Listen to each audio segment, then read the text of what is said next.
It started with whispers. Emma had always been cautious about the woods near her town, especially after her grandfather's stories about them. He'd warn her to stay away after sunset, to avoid crossing paths with the creatures lurking within. She thought he was just trying to scare her, until the whispers began. It was a chilly autumn evening when Emma and her friends, Lily and Marcus, decided to explore the edge of the woods.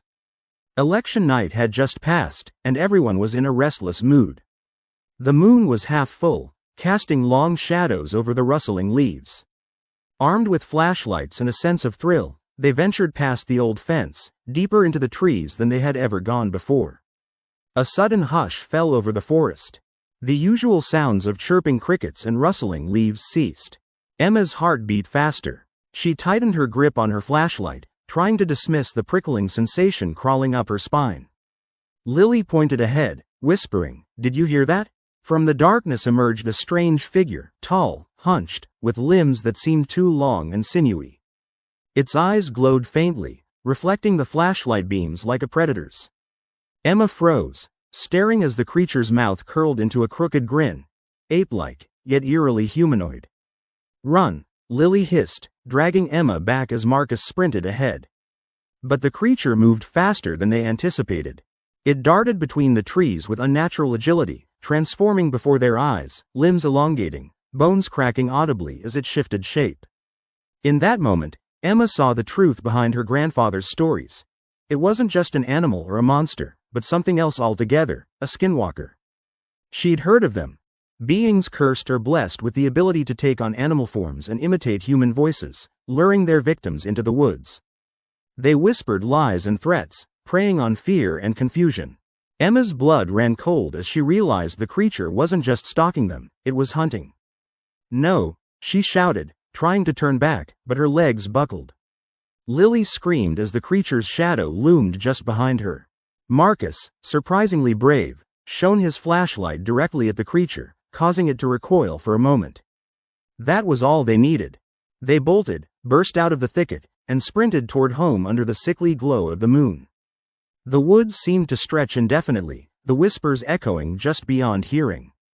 They didn't stop until they burst through Emma's door, frantic and gasping for breath.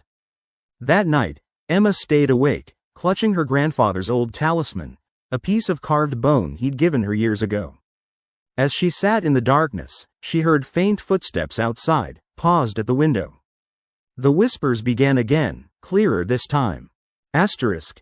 "Come back, come closer, we see you." Asterisk. Her heart pounded. The skinwalker's voice, distorted but unmistakable, seeped into her mind. She remembered her grandfather's words. "They can mimic anyone, your voice, your family. Be careful who you trust." Emma felt a cold sweat. She looked at the talisman, clutching it tightly. "It's just my mind," she whispered.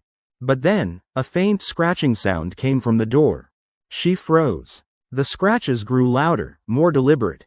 A voice, soft, familiar, yet not, whispered her name. "Emma." It was her mother's voice. Emma's eyes widened with terror. Her mother had been out of town for days. How could she be calling her now? But the whispering continued, curling around her like a toxic mist. Asterisk. "Come out, Emma. We're waiting." Asterisk. A sudden loud bang on the window startled her, making her jump. Standing outside, peering in through the glass, was a dark figure, still and silent. Its eyes glinted in the dark, a flicker of human recognition mixed with something more sinister. Emma's mind raced. The creature was trying to lure her out, to make her trust the voice, like a hunter mimicking its prey's loved ones to trap them. Her grandfather's warnings echoed again. Never trust the voices in the woods, especially when they claim to be someone you love. She knew what she had to do. Clutching the talisman, she whispered a prayer, and with trembling hands, she gathered her courage to face her own fear. She moved to the window, peering out slowly. The figure was gone. Only the faint outline of branches and shadows remained. Emma's breathing slowed, but she knew better than to think it was over. That night, she stayed alert, listening for any signs of the creature. In the morning, she discovered strange footprints near her porch, clawed, uneven, and disturbingly human in shape. But what chilled her more was the faint scent of sulfur and old blood on the wind. Over the next days, Emma's dreams filled with shadowy figures and whispers that called her name. She started to question everything: her reflection, her loved ones, even herself. Was her mother truly safe? Or had the Skinwalker already replaced her? One evening, Emma found herself drawn back into the woods. The whispers beckoned her, promising answers, safety, and belonging. As she hesitated, a figure stepped out from the shadows, her mother's face, smiling, but with hollow, dark eyes.